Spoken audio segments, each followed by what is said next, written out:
All right, welcome to our live stream. I just got the link posted on Twitter. Today we're going to talk about the possibility of the sin bin, as they're calling it, in soccer. It's essentially a penalty box. They're taking a page out of the hockey playbook, and I got to tell you, I don't like it. I don't like it, and I'm going to tell you why. And it's not because I'm against an orange card in particular. So. Because I'm okay with that. So we're going to get into this here in just a second as I get everything set up and get ourselves kicked off. Okay, so the news is coming out that European soccer is going to test the waters on the sin bin, and they're saying they're going to be like a 10-minute penalty for fouls that result in a card that should be more than a yellow card but aren't bad enough to be a red card.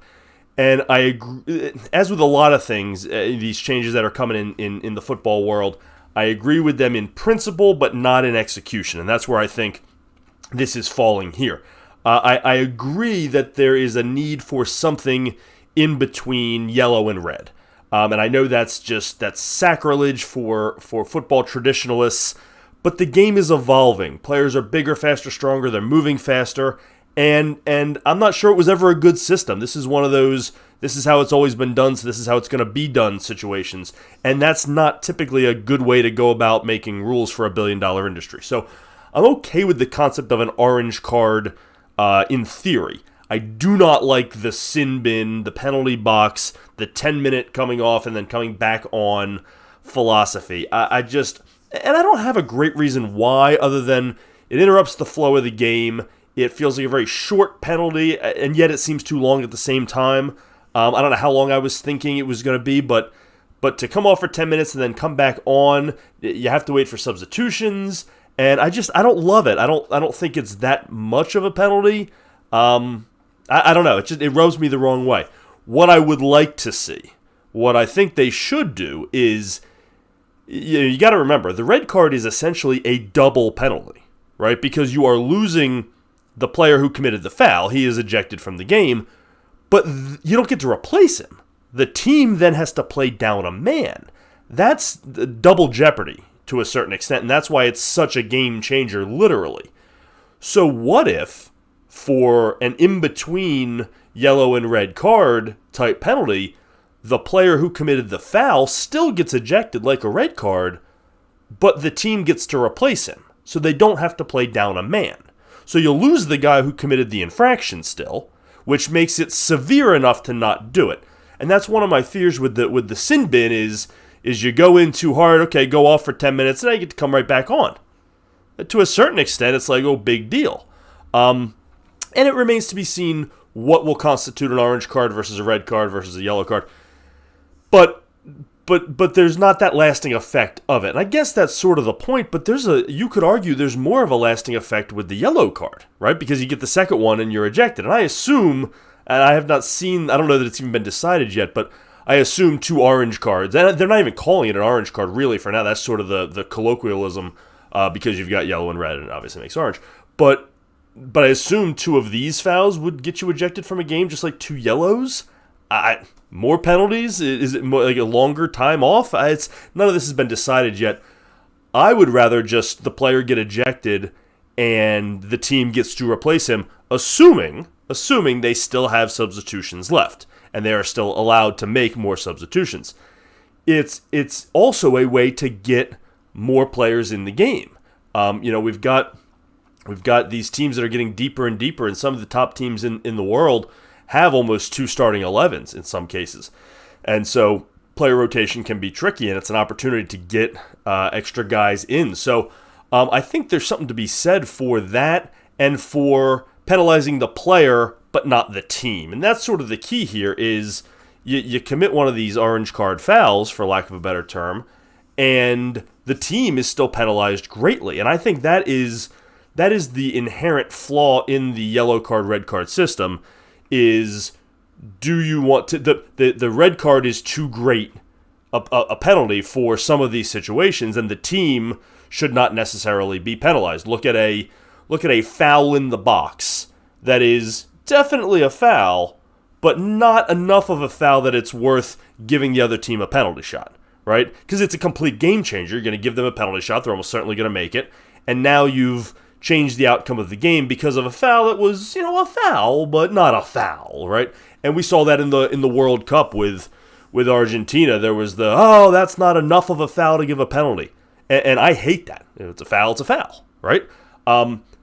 But you could say that there's something in between that now, and maybe a yellow in the box doesn't result in a penalty. Maybe it has to be an orange or a red. I don't know. There's lots of options here. I'm getting off topic, but the point is there needs to be more options for the officials to do this. Now, I am wary of what this would do to the officials' decision making, and I've seen some people I really respect say, the officials are struggling enough with just 2 options. What is 3 going to do? And that's a valid point. It really is.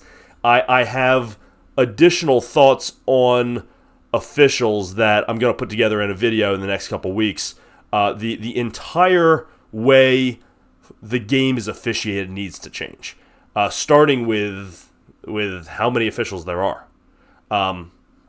It's almost impossible for these guys to do their job properly. I actually feel very bad for officials, and I know I'm in the minority there, but I could not imagine being in my 50s and trying to run the pitch with these guys and being expected to see 99% of the pitch at the right angle and get the call right in real time, right? And then your only backup is a very flawed system in VAR. So I think the entire way the game is officiated needs to change. Just hands down, I'm going to make a video really getting to the details of that because it can get complicated. But this could help if they are equipped properly to do it. I have my apprehensions of their ability to determine yellow versus orange versus red because, again, they struggle with the 2-party system. Right now you're adding a third option in there. It's going to make for some really questionable calls, but it also gives them some more flexibility. Right? It could. I don't know how this is going to work out, but it could also help solve that problem. Because the big dilemma here is that so much is open to interpretation between yellow and red. And that's clearly a foul, but I think it's a yellow. No, I think it's a red. No, I think if you get one of those where the crowd is split, you know what the answer is? It probably should be an orange, right? So it does give them that in-between option to sort of hedge their bets a little bit. But again, I don't think just going off for 10 minutes and the same player coming back on is enough. I just don't think it's enough for something that was at least a borderline red. Right? Or maybe if they use it for a foul that wasn't egregious enough to be a red, but it prevented a goal-scoring opportunity. So maybe that's where they'll use it. I don't know. I don't think they know yet.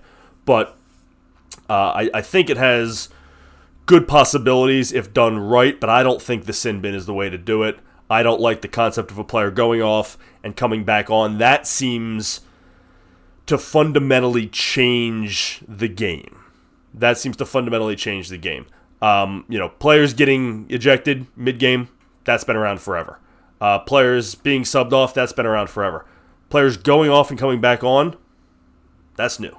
And I don't love that. That feels disingenuous to the spirit of the game. So, as with most things, when the major football organizations start to get involved, right intention, wrong execution. That's generally my philosophy on how they're going about this stuff. But I would try for the player being ejected, but the team not being penalized, other than the fact that they lost this player that was obviously good enough to be in their starting lineup. But they get to replace him, assuming they have the adequate number of subs remaining that they are allowed to make. You could even argue that they doesn't count as one of their subs. I'd be open to that discussion. I would say it counts as one of their 5 subs, one of their 3 substituting opportunities, and that if they don't have a sub left, then they lose their player.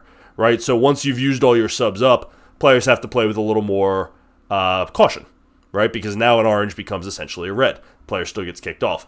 But I would say up until that point, they should get to be replaced. I would love to know your thoughts on this. If you're watching this after the fact, get down in that comment section. I would love to hear what you think about the sin bin rule, about the orange card in general, about my proposal here.